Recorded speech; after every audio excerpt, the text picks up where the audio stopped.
A mí me gustaría empezar diciendo una obviedad, y es que hemos dejado atrás la recesión, pero está por saber si salimos de la crisis económica y, sobre todo, cómo salimos de la crisis económica. Que una cosa es crecer, y es cierto que 2015 está siendo un año excepcional si tenemos en cuenta los años que le preceden, y otra cosa es dejar atrás la crisis y, sobre todo, las secuelas que 7 años, sobre todo desde el año 2010, aquel infausto mayo del año 2010, de gestión de la crisis, en términos de crecimiento insoportable de las desigualdades en nuestro país y de la pobreza aún en sus rasgos más extremos. La pobreza en España tiene múltiples expresiones y no es el resultado de una maldición divina, tiene que ver con la acción de los gobiernos. En el marco, sí, de la Unión Europea, el Plan de Estabilidad y Crecimiento, el Pacto Fiscal y las sucesivas directivas que le han alimentado, no podía dar otra resultante que una situación que de alguna manera, en parte, pretende corregir esta iniciativa que hemos planteado la Unión General de Trabajadores y Comisiones Obreras, pero solo en parte. Claro, que en estos momentos, me ataño a las cifras de la encuesta de población activa, la última conocida, 757.200 hogares no tengan ingresos de ningún tipo, no es el resultado de la casualidad. La población en riesgo de pobreza se eleva en nuestro país al 22,2% y el 14,2% está en riesgo de pobreza extrema. El 45% de los desempleados se encuentra en riesgo de pobreza y el 30% de los niños en nuestro país están en riesgo de pobreza. O sea, la red de protección social española ha funcionado hasta los límites que era posible que funcionase. Y es cierto lo que decía el presidente del Consejo Económico y Social, la protección en situación de jubilación, es decir, el papel de las pensiones públicas, juega hoy un papel determinante, un papel que no estaba llamado a jugar en relación con la situación de centenares de miles de familias españolas que tienen como único ingreso la renta, la pensión del abuelo, de la abuela, es decir, del pensionista que vive, o a veces no, pero que ayuda en el ámbito de la unidad familiar. Pero nuestro sistema de protección por desempleo, diseñado para otras contingencias, no ha pasado la prueba de la crisis económica. No ha pasado la prueba de una crisis de tan larga duración. Claro, además acentuado hoy en sus rasgos negativos o de ausencia de coberturas por la reforma última de julio del año 2012, que ha retirado el acceso a las prestaciones en forma de subsidio a mayores de 55, a perceptores de rentas en la unidad familiar que superan los mínimos para el acceso, porque no está configurado tampoco como un derecho subjetivo.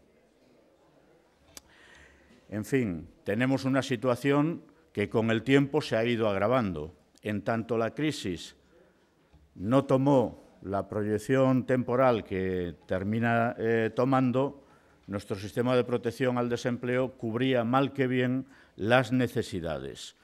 Y hay que recordar, conviene hacerlo, que en el inicio de la crisis económica el 80% de las personas en situación de desempleo eran perceptores de algún tipo de renta, fuera contributiva o fuera asistencial. estamos en estos momentos, en relación con el paro registrado, con un 20% de perceptores de rentas contributivas, de prestaciones contributivas, y un 35% adicional asistenciales. Pérdida de intensidad y pérdida de calidad en la cobertura de protección por desempleo. ¿Y qué decir de esos centenares de miles de personas, muchos de ellos jóvenes, mujeres y hombres, que no han accedido al primer empleo y, por lo tanto, no tienen derecho a ningún tipo de prestación por desempleo?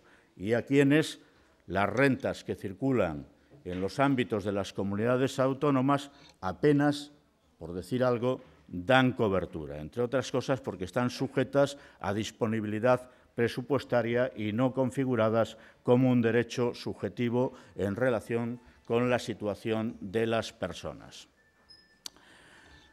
La resultante no podía ser otra: crecimiento exponencial del volumen de personas que, queriendo trabajar, estando en edad de trabajar entre 16 y 64 años, por lo tanto, no pudiendo acceder a una pensión, aunque ésta sea de carácter no contributivo, en el orden de 3 millones de ellas se encuentran en situación de carencia de rentas. 1.800.000 hogares donde no hay ingresos laborales de ningún tipo, donde habitan 6 millones de personas, 2,1 millones de beneficiarios directos de esta iniciativa, que daría cobertura a ese universo amplísimo de 6 millones de personas en nuestro país, incluido ese volumen de 30% de niños y niñas que están en riesgo de pobreza en España.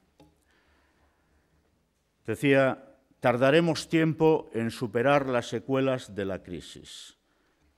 Todo a condición de que los próximos años el crecimiento de la economía tenga el impulso que está teniendo en estos momentos, pero también a condición de que se corrijan algunos de los efectos perversos de la configuración de nuestro modelo productivo.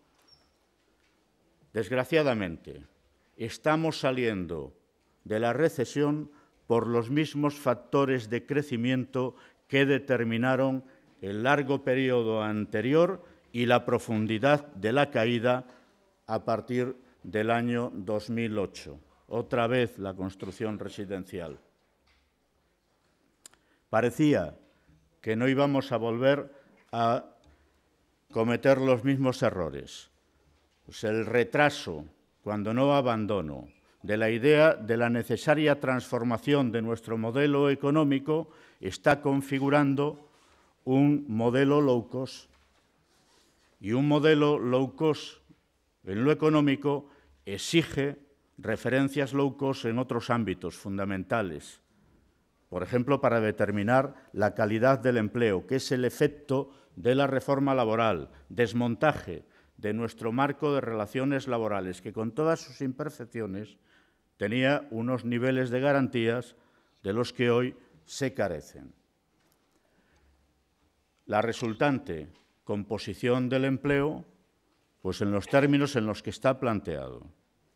Se puede ver la botella medio llena o medio vacía, pero no ver la botella como está me parece que nos incapacitaría para corregir los efectos de una situación, operando sobre las causas, no sobre los síntomas. El empleo temporal y precario se está enseñoreando sobre el mercado de trabajo español y el fenómeno de la pobreza laboral se extiende. Luego hablamos de porcentajes, de cifras de empleo estable, pero es que la mayoría del empleo estable tiene carácter de tiempo parcial y, por lo tanto, está asociado a un salario parcial. Y las personas, fundamentalmente mujeres, que acceden al empleo por esa vía, cuando pueden, se ven obligadas a intentar compatibilizar 2 o 3 empleos para completar un salario. No hay un crecimiento real, potente, del empleo en nuestro país.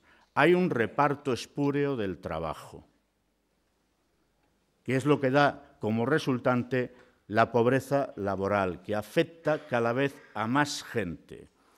Esta no se corrige con la ILP, lo tengo claro. Esta se corrige actuando sobre la empresa, sobre el modelo económico y sobre las leyes laborales. Reversión de la reforma laboral. Y, entre tanto, configurando un escenario distinto, desde el fortalecimiento de la negociación colectiva, que es el cauce por el que debieran discurrir el grueso de las relaciones de trabajo en nuestro país, si se quiere apostar por un marco estable y por un marco de calidad. La pobreza en la sociedad tiene su relación con la pobreza laboral y con el altísimo desempleo.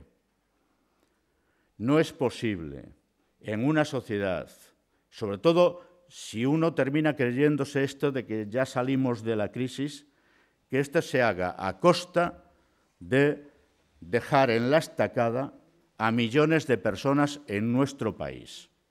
No es posible.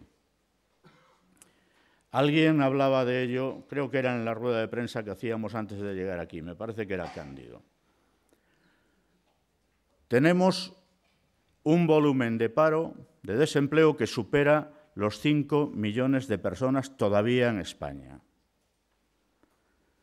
En el año 2010 gastábamos en protección por desempleo 45.000 millones de euros.